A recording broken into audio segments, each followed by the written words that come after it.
Zach, welcome to the show, bro. Thanks for coming on. Bro, let's jam. Thanks for having me, man. 100%. I'm excited. So for people that might not know you and your story, why don't you give us some background, spark notes? Where'd you come from? What are you doing now? And bridge the gap in between. Yeah, dude. I'm gonna give a really, really short version. If we want to dive deeper, we can always do that. But I did over 5 years of my life in prison for being a knucklehead and not having any direction. And then when I missed the birth of my twin sons by 20 days, I decided to turn my life around. And then I got out, and after 4 years, I built a six-figure business, and here I am today. Yeah, I love it. That was way more spark notes than I expected it to be. I mean, I've been, you and I connected maybe 4 or 5 years ago at this point, probably 4 years ago. And I got to see it. Like, what I didn't realize at the time was it was at the beginning of that journey after coming out of prison. I didn't realize how close over the years as we built this friendship, I didn't realize how close it was to that beginning of that journey or beginning of that new phase of the journey. Yeah, dude. I mean, shit. I met you. I met you literally right after I got out of prison. I had gotten into network marketing, did that for about 2 years, and that's where we met. And Mm-hmm. that was right after getting out. Yeah, dude, I remember just seeing these videos that you were posting on Facebook. I'm like, this dude is full of tattoos and like chucking out, literally like throwing away and chucking tubs of pre-workout into the garbage cans and stuff like that. I'm like, what is he doing? Just like aggressively marketing these products. But Yeah. it was cool, man. So I want to go back a bit further. Like you mentioned, just kind of generically, you spent 5 years in prison. Like, what led to that part of the journey? Like, where'd you grow up? Yeah, man. Grew up in Ferguson, Missouri. It's not as bad as the media puts it out to be. Not nearly as bad. It's not like a war zone or anything. Yeah. Um, Well, that's the but case with most things in the media, right? But exactly. That let me know that the media is full of shit whenever that shit went on. But yeah, man, it's not the greatest of neighborhoods. It's lower middle class, I would say, or lower class in borderline right there. Um, and I didn't have any chief aim in life. My father died when I was 7. I didn't have any like male role model to model after, but I'm not using that as an excuse. I got everything that happened to me, I did to myself. And I had that choice to do that, and I had the choice to get out of that. But yeah, I just didn't have any chief aim in life, nothing that was driving me. So I just always felt like I was going through the motions, and I would always do stupid shit to feel alive. And that's also what led to doing drugs. I was doing drugs to feel alive and committing crimes just to feel alive. And then that ended up leading to getting the cases that I got and going to prison. mm. Were all 5 of those years, were they concurrent, or were they multiple cases separately? Were there gaps? Like, what did that look like? Yeah. For the prison time specifically, I did 4 years flat on a 7-year sentence. So I went away for 4 years, and then I went back to prison 20 days before my twin sons were born for 8 months, which made it a total of over 5 years total. But a lot of the things I don't hardly ever talk about is, dude, I was locked up in and out of juvenile detention centers and boys' homes and rehabs from ages 9 to 16 my entire childhood too. So Mm-hmm. like, I was in that system like my whole entire life until I finally decided to pull my head out of my ass when I was 26. Mm. So along that, you said 9 to 16, right? So I guess at that point, that's like 17-year span between that and the last time that you came out. Yeah. Um, what do you think all that did in terms of growing you into the person that you are now? Man, I wouldn't take back a single bit of it, dude, because literally, and I say this in a way, man, dude, it built so much strength of character. It's unreal. Like, Mm-hmm. there's shit that happened that I went through, like specific experience that because of going through them and making it through it, that I know I can make it through anything as long as I'm still breathing afterwards. You know what I'm Mm-hmm. saying? Like, so I'm grateful for it. But at the time going through those things, anytime we go through adversity, it doesn't feel good. Nothing feels good when it feels like there's no light at the end of the tunnel and the world's crumbling around you. It feels like crap, man. You feel like, man, this sucks. There's no. It's hard to be optimistic in those times.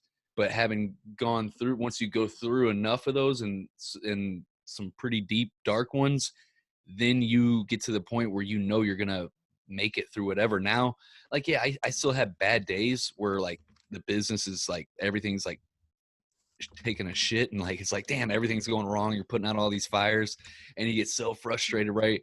And like there's times where I just want to be like, where I want to flip out, but then I got to catch I and it's hard sometimes because I get pissed off and I'm like, what the fuck or whatever, but I catch myself and I'm like, dude, no, you've made it through a lot worse, you know, this is nothing, literally nothing in comparison. What the fuck are you bitching for? Like, all right, what's the next best thing you could do to get to your goals? And that kind of gets me back on track.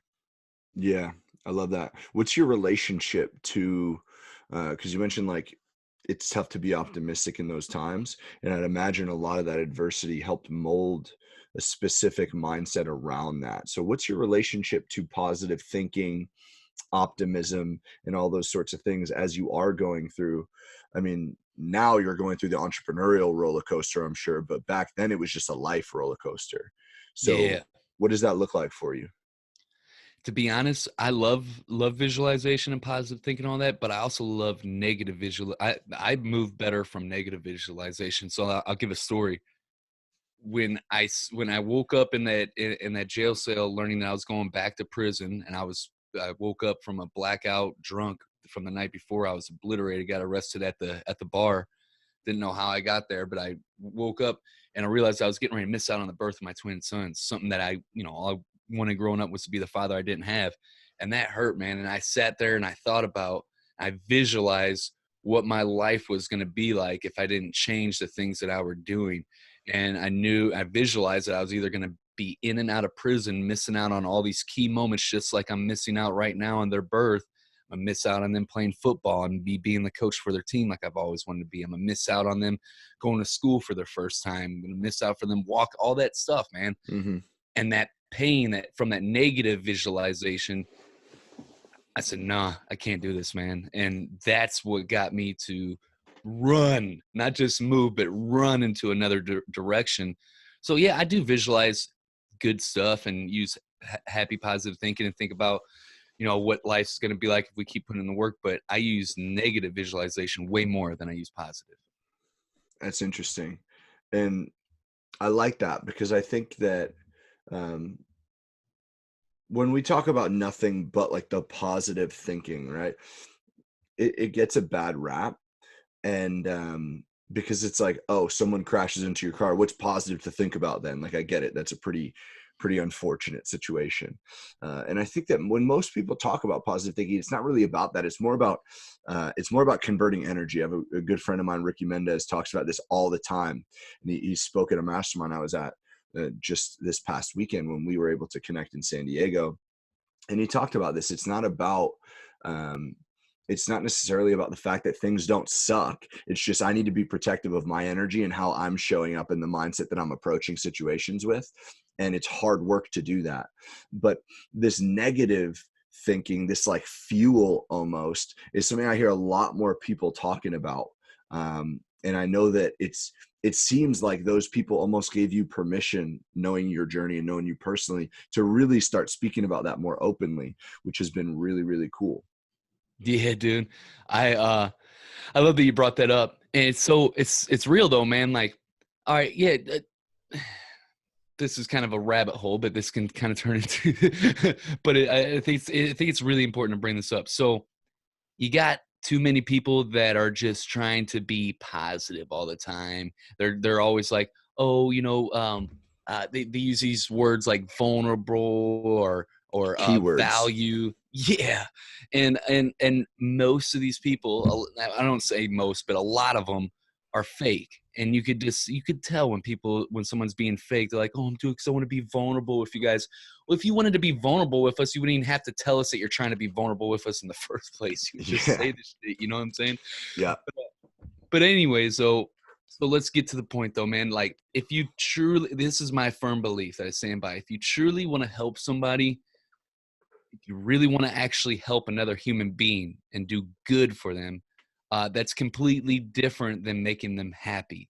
All right. And most of us, not most of us, I got to quit saying that. But a lot of times people will say they say and do things to make other people feel happy, and they won't say and do things because they're scared of how they'll be perceived. And what I mean by that is, dude, if you give a kid candy, you're going to make that kid happy, but you're not doing good for that kid if you give it candy all the time. Mm-hmm. The kid's going to get overweight and get diabetes and die from from that, whatever. You know, a lot of bad things can happen as a result from eating candy all the time. So, but you made the kid happy. So here's the deal, man. If you're scared to do, a lot of us are scared to say things because we're scared of how we will be perceived by others. But at the end of the day, man, no matter what you say, no matter what you do, there's going to be people that always hate you and people that love you for it, regardless of what you say and do. So it's just so Yeah. much easier being yourself.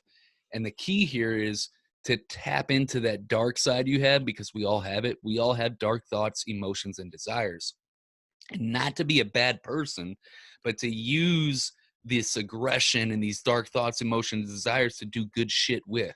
Like, dude, you played soccer and stuff. I bet every time you went on that soccer field, you went into that dark side, a completely different realm, and you were trying to destroy the other team, the opponent, to win. And you guys came together as camaraderie for a common goal. Like, you know what I'm saying? Like, so you can use your darkness to do good things with. I do it all the time. Mm-hmm. What is that journey looked like for you? Really coming to terms with what that actually meant for you. Yeah, man. So like, here's another thing too, man. Like the people that act like they don't have a dark side and act like they don't have those dark thoughts, emotions, and desires, those are the people you gotta be worried about the most. Those are people you gotta watch. Those are people that are gonna do the most deceptive things. The people that act like they're positive all the time. It is impossible to be positive all the time. Yeah.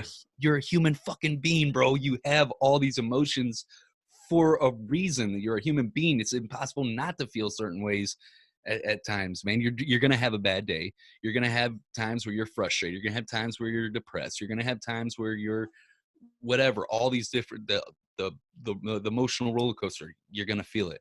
Yeah. And so the guys that act like they don't are the ones that you can't trust. But what really kind of got me to step off into this, a mentor of mine, Mitch Miller, I'd gotten into his mastermind to learn how to craft offers online and make money online. And but the best part of it was him helping me unlock this part, because before then, bro, you knew it, dude. You see me, I used to rock suits. Mm-hmm. Like, not knocking suits are great, you know, for people and stuff, but for me, dude, no, it's not me. It doesn't fit me. Yeah. It's not my style, and it's not me being me. And so I used to rock suits. I used to act positive all the time. I used to not say the things that piss people off. I would always say things because I wanted to be accepted by everybody, whatever. And it was just bullshit, man. And he got me hip to this and had me started studying the work of Carl Jung, a psychologist back in the 30s, Mm-hmm. 1930s. And man, he goes deep on that shadow self and how to incorporate it into the rest of the persona to stop these dark thoughts and emotions from actually actualizing themselves. It's pretty Yeah. deep. But once I started doing that, it changed the game for me, man. I really stepped into myself. Yeah. I remember those suit times, bro. But And for people that for people that aren't watching this video right now, uh Zach's rocking a snapback, an affliction tee, has a beard bigger, like 3 times the size of mine, and 2 full sleeves of tattoos. So like suits probably ain't vibing with that. But no. it's cool to see that you found what was more truly like you know, and what's interesting and what I want to acknowledge you for is that that's when your business exploded. Mm-hmm. Right? Like you were doing a bunch of stuff before, as we all do in the entrepreneurial space. You test and you test and you test, and then you think you found it, but you haven't, and you test some more, right?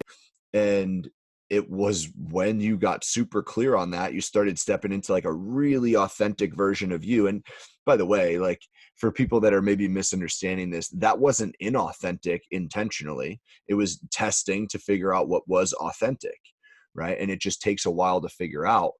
But it was when you found that things started to really piece together. Underdog Empowerment was charting like crazy. Your offer was really starting to get dialed in, and I think that it was because of your messaging was super congruent with how you were showing up. So I think that's awesome, bro. Dude. Yeah, I mean, it's so real. And no, it was inauthentic, man. I was literally doing things. My thought process was like, man, if I be myself and like Beverly in Zango was the one that got me to start actually sharing my story, because I was scared to share my prison story and that I used to be a crackhead and heroin junkie, because my thought process was, man, if I share that, nobody's going to take me serious as an entrepreneur, and then I'm not going to be able to feed my kids and have any type of future, because I already can't get a job anywhere. And Yeah. and that's the whole thing. But it was being inauthentic. But when I started stepping into that, like you said, it changed the whole entire game. Yeah. And that's interesting because, like, I'm sure that by sharing that, people may have thought that, right? And people may have, so it might not be a great opportunity depending on what vehicle you're using to monetize, right? Mm-hmm. Like, but hey, maybe that's a good indication that you needed to find a new vehicle, which you Yeah. did. So I don't necessarily think that that's a bad thing. Like it, because let's be real, if you're, I don't know, I can't come up with a good example right now, but if you're running like a multi-million dollar company that is in like some suit and tie type world, that message might scare people, like might scare clients away. Yep. But when you're building a brand around you and your story, it gives you that platform to really share something dope and help a lot of people in the process. Ooh, bro, can I share something about that? Because you hit it 100%. and this is my theory on branding, and it's was money for me, and it's money for anybody else. I feel like that takes action on it. But here, let's talk about it for a minute. All right, Coca-Cola, McDonald's, Pepsi, Walmart, Apple, the biggest brands in the world, right? They're company brands, and they can create this imaginary customer avatar and then be the ideal and serve that avatar that they create, because Mm-hmm. they can do that. They're a company. But if we're talking about personal branding, and the keyword being personal here, you can't make up this fake imaginary avatar. Oh, it's a male and that's 35 years old, got his wife and 2 kids and all this shit, whatever, and then be the ideal to serve that avatar if it's not in alignment with who you really are. And Yeah. so it's just impossible. People are going to see right through it and read right through it. You can't do it, man. And so the key to personal branding here is to say, I don't even fuck with demographics, man. Demographics mean very little unless I'm selling like a physical product or something that's made for only men in the specific range. But I Okay. worry more about the psychograph. So all it is just to get really clear on who it is, on who you are, and then serve who you were just starting out, or yesterday, or anywhere in between. And that's how you win with personal branding. It's so simple if you can just get clear on who you are and then serve who you were yesterday or just starting out. You mentioned you don't mess with demographics, you focus on psychographics. So is that more, what does that mean for someone that doesn't understand that world? Is that just the way that someone thinks, or is that, because you also mentioned like the spectrum of the growth. So give us like the background, like the basic information of what those two different words mean. Yeah, so in even I focus on I'll explain what those mean too. I focus on psychographics way more than, I don't even mess with demographics, honestly, just because of my business model and business the way it is. I really don't need it. But but I even focus more on behaviors.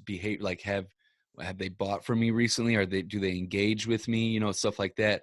But Mm, but uh but here's well, let me break that down. So like demographics is like their age, their gender, their where do they live, how much income do they make, things like that you can measure specifically.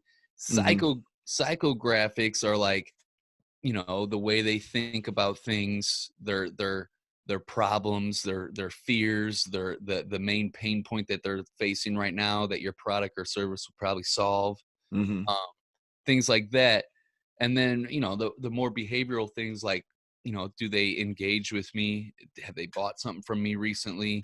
are they sharing my stuff, stuff like that, because those are even better indicators that they're more than likely your type of people. But the only type of demographic, and it's this is kind of going down a rabbit hole too, but what I've learned for me is like like the only demographic really is like all my messaging is geared towards men. But guess what though? I got so, like, on Instagram, for example, that's the only platform, but on Instagram I got more women followers than I do men on Hmm. Instagram. But everywhere else is dominant men. But all my messaging is geared towards that alpha male entrepreneur, that guy. It doesn't matter if he's broke as fuck just starting out in business, or if he's already making millions crushing it. Mm-hmm. uh, how I clarify, how I say my message, like, man, you're an underdog, you got this grandiose vision that nobody believes is even possible, but you got all these people counting you out and even possibly laughing at you, but none of that matters because you're an alpha. You're committed to figuring this out, doing Mm-hmm. whatever it takes to leveling up to win and get that respect that you crave. Like, that's like geared towards how that person thinks, you know what I'm saying? And so Yeah. it kind of attracts the right people. Yeah. It's interesting because, I don't think we even mentioned this yet, but you obviously supported me a ton in getting this podcast launched and having as successful of a launch as we did. And while we've been going through that process, there's a bunch of women in that group as well. So it's interesting, and I think most people are afraid of this. They think if they niche down on their messaging so well that they're really like shutting the doors of everyone that doesn't resonate with that 1,000%. Yet Mm. it's a perfect example that it's not true, because your messaging is super aggressive to like alpha underdogs. But I think like half the group when I went through it were let me step back, we're like out speaking to directly alpha male underdogs, and half the group probably, while you've been supporting me, was women. So technically that doesn't fit who you're speaking to, but they're still attracted to the messaging and the offer. Dude, I love it, man. I think we all go through that. I think we all, I don't know. I know I did, where I could not niche down at all. It was like, no, man, I'm going to alienate all these people. But if you don't, and this is probably the hardest thing I see, it was the hardest thing for me, and I see it all the time, like people that are just getting started. It's the hardest thing for them to do, is to say, no, I'm not going to try and serve everybody, because you think, because we're all excited, we're like, oh, I think my stuff can help everybody, and maybe it can, whatever, I don't know. But here's the thing: if your message is for everyone, it's boring as fuck and nobody's going to listen. And you had to be able to clearly speak to just one person and be able to describe their problem and their situation better than they can. And when you can do that, they're like, oh, he gets me. I want, I need what he has, because he is me. And that's what you want. Your messaging's got to be like, I am you. I understand you because I am you. I know exactly what you're going through right now. I know how that feels. I'm boom, boom, boom, boom. And when your message is like that, people are like, yes. And Mm-hmm. and like you said, man, dude, like my stuff's geared towards all alpha male entrepreneurs, but got a lot of women in there as well, and client women as well. So it's not like Yeah. it's just, it'll speak directly to that person that you're aiming it towards, and you'll be able to draw more of them in, and you're also going to be bringing in people that don't even fit that criteria, but still resonate with your message overall. Yeah. How so, like you mentioned, like this scares the crap out of so many people, because you want to serve everybody, and it's that scarcity mindset. If I don't speak generically, Bobby or Jane might not fit or feel like I'm speaking to them, even though I know I can solve their problems, right? But what happens when um, if you try and serve everybody, you will serve no one, right? Right. So how is it that people still vibe with that message, even when they're not? Like, we're afraid that we're going to push them away through our messaging, but they're actually still being attracted. What would you say to someone who's really, really afraid of reeling that net in and narrowing down, to give them confidence that people will still come into their world?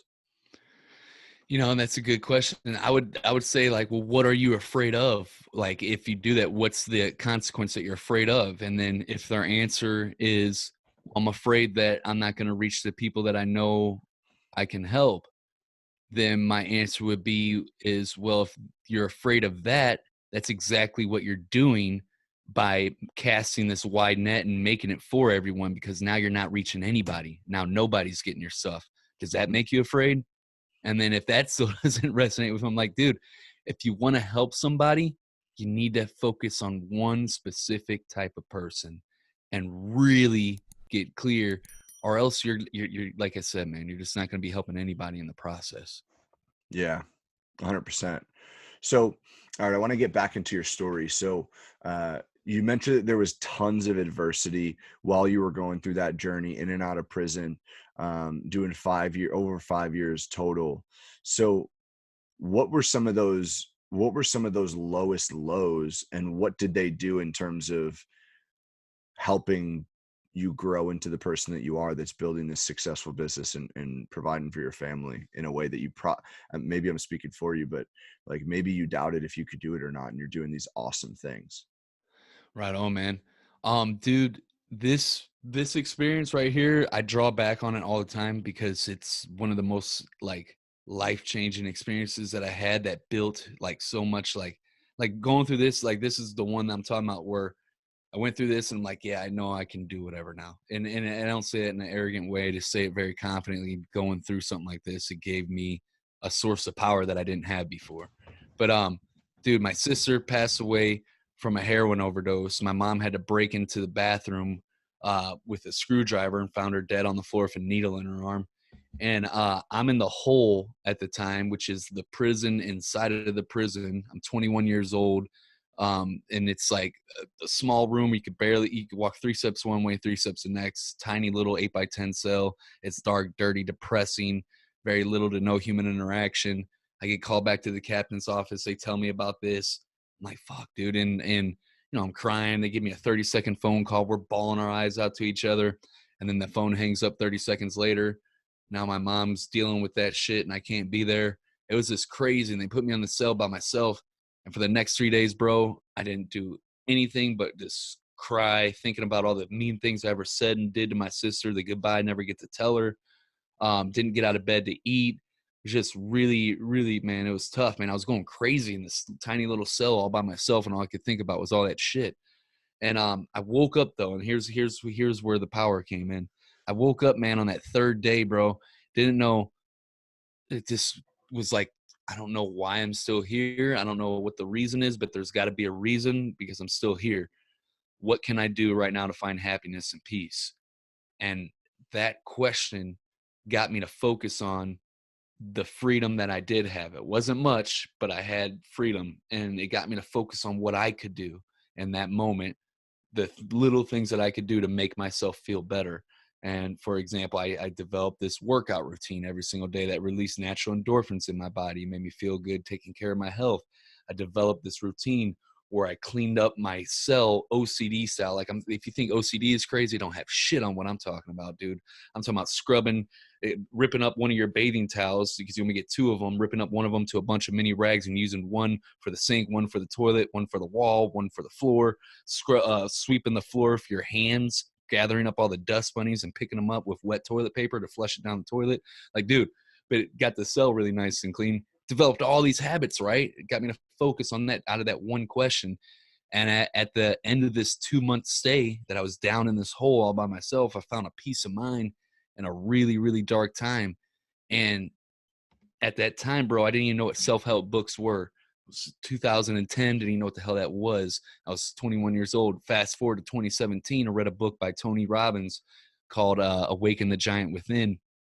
And a lot of people try to knock Tony Robbins. They say he's this money hungry and greedy. I'm like, dude, the amount of money he makes off of personal development is a drop in a bucket compared to what he makes into real estate and all his other investments. He does this shit because he really lives this shit and cares about people.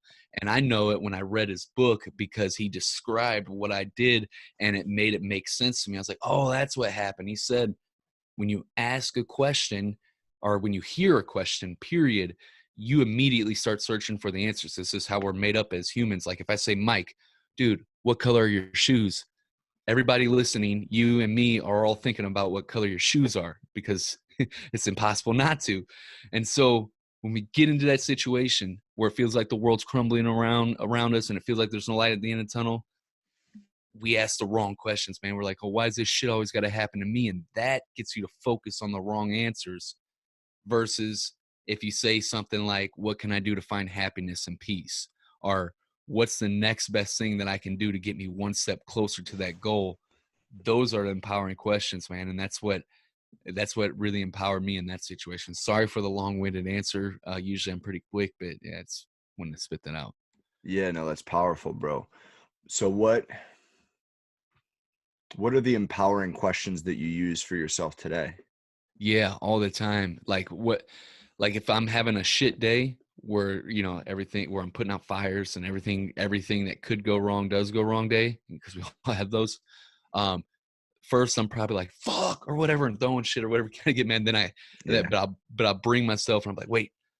And then I usually ask myself, all right, what can I do in this situation? What do I have power to make this the best it can be? Or what can I do to get this back on track? Or what can I do to move this one step closer to our goal? Or what's the Mhm. next best move that I can make that's going to make everything go well?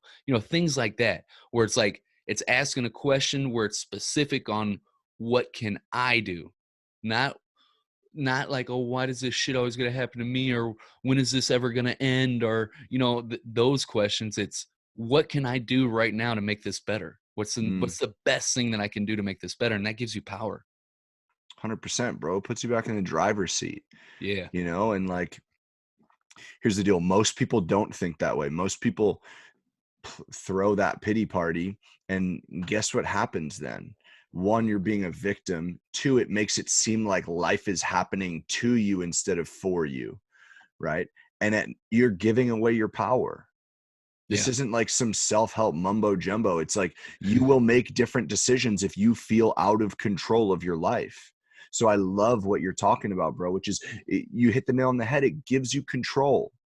yeah, That you focus on the things that you can control, and then you'll make intentional decisions towards building what you want to create. It's not crazy. Like, it's just, our life is comprised of decisions, and yep. if we're putting ourselves back in the driver's seat, we're going to make different decisions. So I think that's awesome. Hell yeah, man. Super cool. So the last year or so, you've really been building this new business, and you cracked that 6-figure mark, which I'm sure was something that maybe it was something you, first of all, well, let me ask you this. Let me stop putting words in your mouth. We didn't dive into the part of your story in between those two bigger sentences where you're working in sales, you're working at a restaurant, you're doing all these things. What did you think was possible for what you could create for yourself and your family while you were in that? Because I know that you crushed the sales role, but that was a little short-lived. Then maybe you want to dive into that story. But like, what did you think was possible for you? Are you talking about before I went back to prison when I Yeah. had that? Okay. Um, so I had gotten out after doing over 4 years in prison, and I had gotten out and I was working at a bar and grill under the, getting paid underneath the table as a cook, and sometimes a bar back. And I thought, that's like the best I could get. And so that was my thing. And then I used to always shop at this clothing store where I got a job there. Long story short, got promoted third day on my third day there, because one day I sold 3,000, the whole store did 9,000. I crushed it. And I'm like, my thought process was like, yes, I'm putting behind my old lifestyle. I'm getting, a management position in corporate, whatever, blah, blah, blah. And things are looking up. And then I put in my 2 weeks at the bar and grill because of that. And then 2 days later, I got called by human resources, and they're like, yeah, you're a convicted felon, kick rocks. And instead of just, searching for other opportunity, keeping my chin up, I chose to throw a pity party in that situation. I thought, I had this whole roller coaster of like, yes, I'm moving forward. And then boom, it got all snatched away, and boom, your past is always going to come back to haunt you. And so, yeah, I became an alcoholic after that. Hmm. And that's what ultimately led to the second when you went back to prison. Yeah. Yep. Became an alcoholic, got a DWI, and then went back to prison 20 days before my twin sons were born. Before that happens, when you were just, you were growing in the clothing store, and maybe either before or after you left the bar and grill, not really important. What what did you think was possible for yourself? I know that you mentioned like you thought that the you thought that the bar and grill was the best that you could do. Then you get the sales job, you get a little bit of a taste of that growth, and then that gets snatched from you. So did that, like, what did that look like in terms of your self-belief? Did that stifle it, or? Man, that's such a really, really good question, bro. And so like thinking about that back then, I wasn't exposed to certain things, so I didn't know like kind of like what I am now, what's possible type things. Mm-hmm. But I've always had that mentality of wanting to be the best at anything I do. I'm very competitive or whatever. Yeah, that's why we get So along. yeah, like even at the bar and grill job, I was the best worker because I outworked everyone, and like, Mm-hmm. and I was so grateful to have that, under the table paying job, just because of where I came from before. And I was like, I'm, and I outworked everybody. I was the best worker, dude. Um, and when I got the sales job, second day, sold 3,000. The whole store did 9,000, and their whole entire. I was only there for 6 hours. The whole store that day did 9,000. I sold 3,000 of that. Killed it. Um, because I was like, I'm gonna be the best. And then when I got that raise, I was like, I'm gonna climb all the way to the top. Like that was like my thought process in everything I get into. That's always is my thought process. I want to be the best. But when I lost it though, I literally, instead of keeping my chin up and search for other opportunity like I should have, I took a hit, man, and I was like, man, fuck, I'm never gonna be able to do anything. I was like, I'm not gonna be able to, because I didn't know that you could go and create shit, like at that Mm-hmm. point in time in my life. I was like, man, I can't get a good job anywhere. The best I can get is some construction job or bar and grill. Fuck, might as well just go drink and party it up or whatever. And that was like my thought process. And Yeah. How'd you how'd you break through that? Was it, I'd imagine your twin sons being born played a role in like raising that necessity to create something more. But what did that piece of the journey look like? it was exactly that. The waking up, learning that I'm missing out on their birth. At that point, when I realized I'm missing out, and I started doing that negative visualization, I made a commitment, like a full-on commit. Literally said it to myself in my head. I said, I don't give a fuck what it takes. I'm gonna get back home. I'm gonna be in my son's life, and I'm gonna be happy and successful. Didn't Mm, even know what the hell that looked like at that point in time in my life. Didn't know how I was gonna be able to make it happen. At that point, I'm like, I'm not gonna be able to get a job anywhere. I was like, I don't give a fuck, dude. I don't need to know how. I don't need to know how to do all this shit. I just know the reasons why I'm doing it in the first place. yeah. I love that, bro. Well, it's been so cool to watch, and we, like I mentioned, like we met right after, very shortly after that last bit in prison, when your sons were had just been born, and it was cool to watch you. I mean, from the outside you looked like a freaking weirdo doing all these videos and stuff like that, but like normal sucks. So like I vibed with it, and I'm like, okay, this is awesome. And watching you crush it in that space while you were passionate about it was really cool. Then you very clearly fell out of passion with it, and you found something new. And what you're doing with this new company, with the podcast production, the coaching, the consultant, is really, really cool. And if this show is any indication, you're really good at it.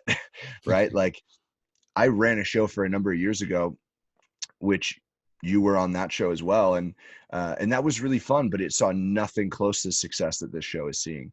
And I got to give credit where it's due. A lot of that is because of the support that you've been able to provide. So um, I just want to acknowledge how you show up, man. It's very clear that you're living like truly authentic to who you are, and you're serving through that, which is really, really awesome, bro.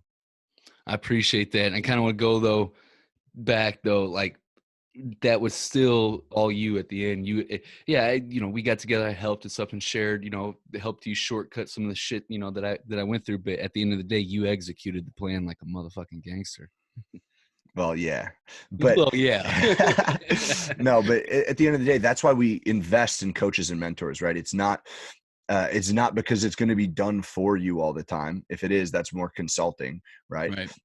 But if we're investing in that mentorship, we're investing in the blueprint so we could shortcut the learning curve. And this is a good lesson for anybody out there. Like, when you're investing in a coach or a mentor, you're looking for the answers to help you hijack and shorten that learning curve. But at the end of the day, if you don't execute, nothing's going to happen. You just got to Yep. find the people that have the answers, and Zach happened to have the answers. And it's very clear that the answers were what really, really spot on, because we were able to hack that learning curve and get the show ranked super quick. So, bro, I appreciate you. Where do you hang out most on social? Where can people follow what you're doing? Man, best place is obviously the podcast. I love podcasting, Underdog Empowerment. If you guys enjoyed this interview, go check it out. It's on any podcast platform that you listen to podcasts to, pretty much anyone. But to make it really easy for everybody, you can go to underdogempowerment.com and subscribe. It's right there on the front page. You might have to scroll down a little bit, but there's a little button that says subscribe, and you could go on iTunes, Spotify, Google Play, Stitcher, whichever one. Hope to see you guys over there. And Mike, dude, thanks for having me on your show, man. It's been a blast. 100%, bro. Last question I have is, from 9 years old, 9 to 16, being in and out of these juvenile detention centers, doing over 5 years in prison, coming out, building a network marketing business, letting that fall apart because you fell out of passion, all the way up until now, you've cracked the 6-figure mark in your company, and you're growing on to do amazing things. In that entire journey, what's the biggest lesson that you've learned that has led to the most results and the biggest impact in your life or your business? I love that question, bro. You got to ask that on every single episode? Because that's just, do you do that? Yeah, that's the one question at the end. Woo, that's a good one. I like that. But yeah, number one, there's been plenty of them, but if the most important one easily comes to mind is, especially in the IM space, internet marketing space, and I did this too, man, and I learned from this mistake, is where people try to skip steps that just can't be skipped. They're trying to skip milestones. We're all excited to achieve our goals. We want to do it now, right? We got to conquer the world.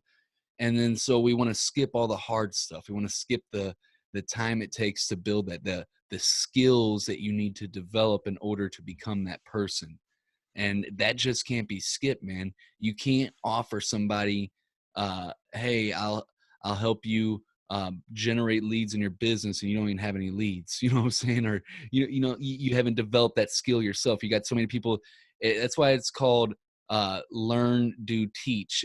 But most people do teach, learn, do. They like get it kind of backwards in a sense, and you can't do that, man. And so you have to develop high character and high skills, valuable, tangible skills that are valuable in the marketplace, because the marketplace doesn't give a shit about you. It gives a shit about if you can offer 10 times more value than what they're paying for. So you have to do that. And the best way to streamline that whole process, because there is no shortcut, is like you just said, man, is find somebody that already has what you want and become their student. Whether you have to pay them money, barter services, connect them with someone in your network that would be a huge power play for them, go to work for them for free, whatever it is that you got to do to get direct feedback, not like watch their YouTube videos, but like direct feedback on your specific stuff, like a dialogue with them. Do it, man. That's the fastest way you could streamline that process. I love it. Zach, appreciate you, bro. Thanks for coming on the show. Man, it's been a blast. Thanks for having me, bro.